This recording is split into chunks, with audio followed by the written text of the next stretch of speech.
Соединенные Штаты заставят оккупационных властей вернуть конфискованное имущество и освободить заключенных, осужденных по своим религиозным или политическим убеждениям. Как они могут заставить Россию, по-вашему? Дуже просто. Вони можуть відключити SWIFT, і це найлегше, що вони можуть зробити. Більше того, SWIFT керує зараз світом. Якщо Америка прийме рішення, повірте, це, мабуть, найефективніша зброя, яка є зараз проти Росії. Але можна погрожувати і отримувати там потрохи, але щось отримувати.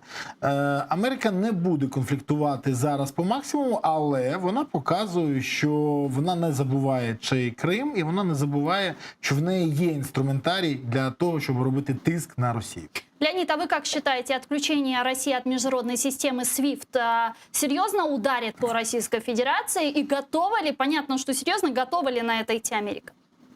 Ну, абсолютно готова. А там буде це навіть не удар, то буде нокдаун. Мабуть, не нокаут все-таки ще, але це буде нокдаун, який поставить на коліна абсолютно російську економіку. І в якому стані вона, якщо в принципі зможе з цих колін піднятися, це питання дуже відкрите. Тому що вже росіяни втратили більше 360 мільярдів доларів.